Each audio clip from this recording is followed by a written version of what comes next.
Paalala naman ng mga eksperto sa lumulubong bilang ng mga kabataang nabubuntis ngayong pandemya at pabataan ng pabataan mga maagang nagiging ina. Bakit? Ahensya na ideklara na itong national.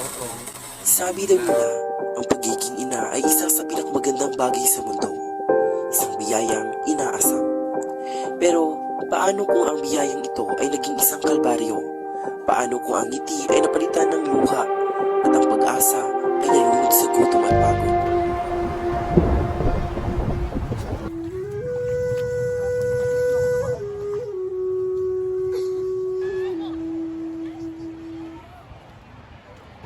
Ito si Ronalyn, kasama ang kanyang isang taong gulang na anak.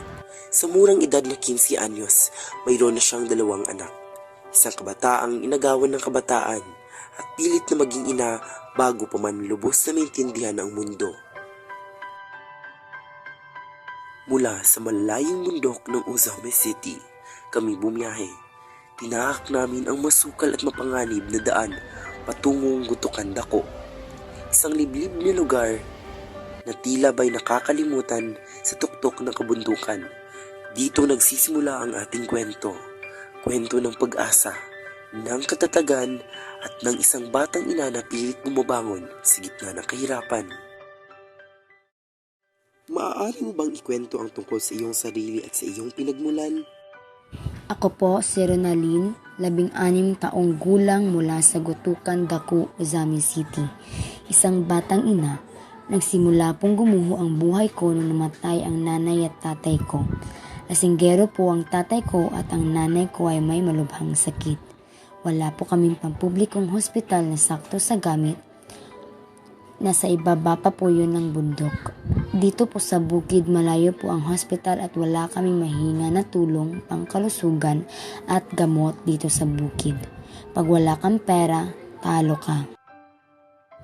Nung namatay po ang mga magulang ko, wala na pong nagpapaaral sa akin. Doon po ako pumasok sa pakikipagrelasyon na kinalaunan nagbunga po ang aming pagmamahalan ng asawa ko.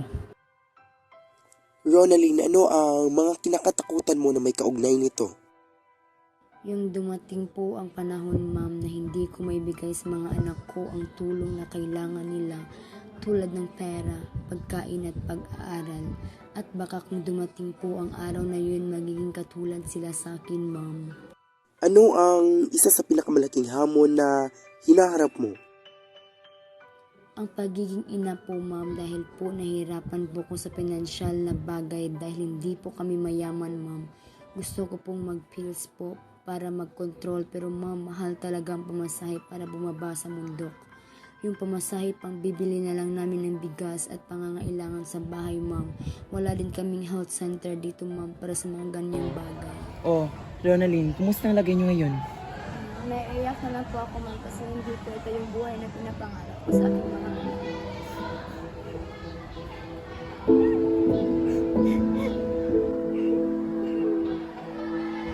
So, yung isang anak mo ngayon, Ronalyn, nag-aaral pa ba siya? Si Milet po, ma'am, ay siya po ay isang grade 1 student po. So, paano siya hinahatid? Bumababa ba kayo ng bundok? Ang hindi po, minsan nakakapag-aral po siya, minsan naman po hindi. Ano ang sinabi ng mga magulang mo, Ronalyn, nung nabuntis ka? Wala na po akong mga magulang, ulila na po ako, tsaka yung asawa ko po si Rico, doon na po kami nagkaanak na si Milet. Bakit di ka nag-aaral at tumigil ka sa pag-aaral, Ronalyn?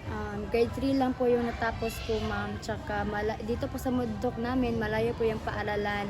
At minabuti ko na lang po na hindi na magpatuloy ng pag-aaral. Kasi wala rin po akong pangtusto sa pag-aaral ko po.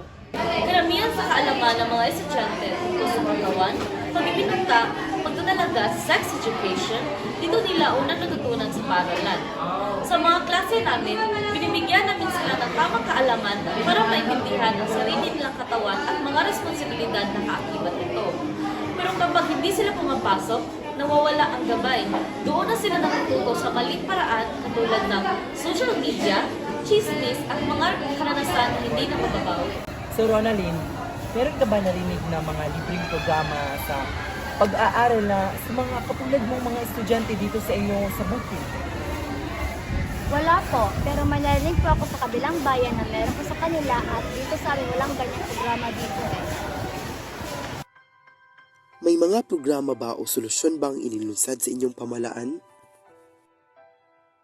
Sa pag-aaral po, ma'am, may narinig akong TESDA para sa mga kabataang huminto ng pag-aaral. Pero ma'am, ang programang iyon ay nasa ibang barangay pa. Sa mga pampamilyang bagay, ma'am, wala din po yan sa aming barangay. Paano na ipapaabot o na ipapaalam sa iyo na may ganyang programa dito sa inyong barangay? Nasa ibaba pa pa yun ng bundok. May nakakapunta po ditong mga taga-barangay pero madalang lang po talaga. Dahil matarik ang dadaanan, wala pong seminar dito ma'am, hindi ko pa po yan nararanasan. Batay sa 2022 National Demographic and Health Survey ng Philippine Statistics Authority, 5.4% ng kababayang edad 15 hanggang sa 19 anyos ay nanganak o nakaranas ng pagbubuntis sa Pilipinas. Bumaba ito ng 8.6% noong 2017. Sa pinakamataas na rehiyon, Northern Mindanao, umaabot ang rate sa 10.9% noong 2022. Samantala sa urban areas ay mas mababa ng rate, 4.8% kumpara sa rural, 6.1%. Tinalakay ng University of the Philippines Population Institute ang 2021 Young Adult Fertility and Sexuality Study, YAFS-5, na nagsasad higit kumulang 7.2% ng kababaihang 15 hanggang sa 19 anyos ay nagsimulang mag-ina noong 2020. So, Dalhin, alam mo ba kung ano ang kondo? Hindi mo ba yan natututunan sa pag-aaral mo? May mga taga-barangay ba dito na umaakit dito sa bundok upang kumustahin kayo? Meron po, madalang lang po. Tinatanong ba nila kayo kung may libreng kondom kung alam nyo ba kung may libreng kondom dito o kayo mag-asawa ba ay gumagamit ng kondom? Alam mo ba na may seminar tungkol dyan or mga libreng programang seminar dito sa ibaba ng bundok o dito sa bukid nyo? Merong mga ganun nyo ngayon? Ano ang plano mo ngayon? Wala po ma'am. Nag-apply po ako noon pero hindi po ako natanggap dahil grade 5 lang po yung natapos ko po.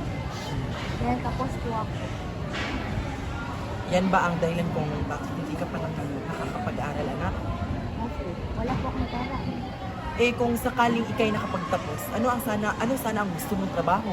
Nag-isang guro po kasi gusto ko pong maturuan yung mga bata dito pang sila ay merong kaalaman patungkol po sa nangyayari sa akin. Wala po akong kaalam-alam sa mga kondom na yan o ano pa po. Ngayong araw ay pupuntahan natin ang barangay sa Butukan Dako dahil hihingi tayo ng tulong sa kanilang kapitan at sa kawani ng barangay.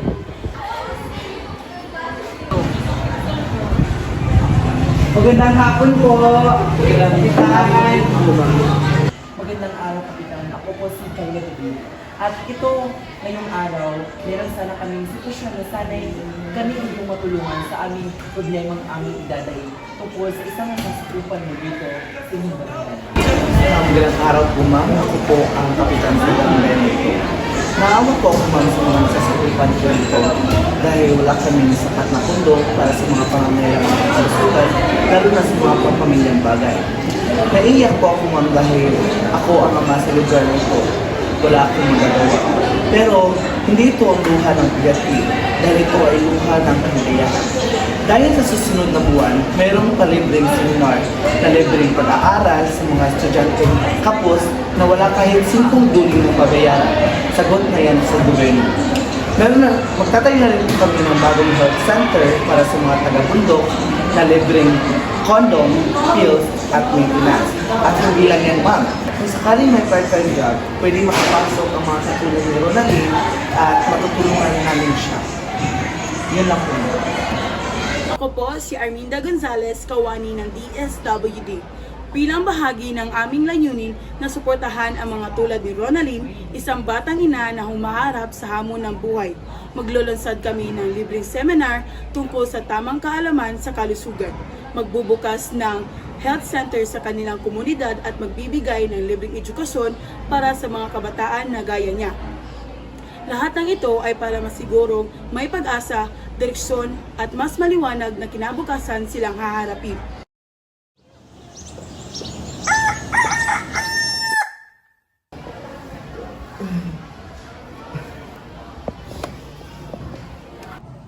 Ay, ang sakit ng ulo ko. Magandang umaga sa inyong lahat. Nandito kami sa kung saan ako pinatulog ni Ronalyn dahil hindi kami nakababa ng bundok sapagkat ang lakas-lakas ng ulan at napakadelikado ng bumaba. So, lalabas na tayo at pupuntahan natin si Ronalyn dahil ngayong araw na to, bibigyan na siya ng tulong ng ating mga kawani. Ronalyn! Ay, magandang araw. Kumusta ka?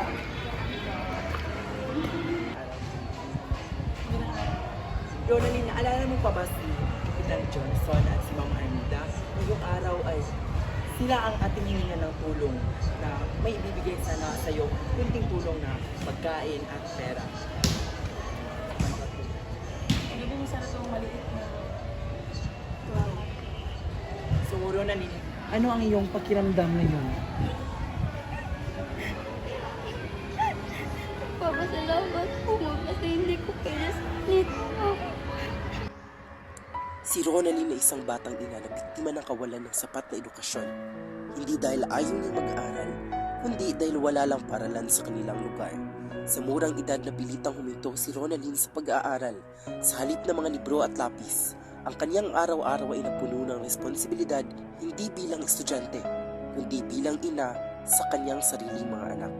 Sa kanilang komunidad, hindi uso ang family planning. Wala ring health center, walang seminar, walang gumagabay. Kaya ang mga tulad ni Ronalyn ay paulit-ulit na bibiktima ng siklo ng kahirapan, dala ng kakulangan sa kaalaman at kakulangan sa serbisyo. Ito ay isa sa mga suliraning pang-ekonomiya ng ating bansa. Ang low investment of human resources. Kapag walang paaralan, wala kang trabahong mapapasukan dahil wala kang pinag-aralan. Walang health center at walang suporta. Paano makakaahon ang isang tulad ni Ronalyn? Ang kanyang kwento ay hindi lang tungkol sa kanya. Ito ay kwento ng libu-libong kabataang Pilipino na patuloy na naiisintabi.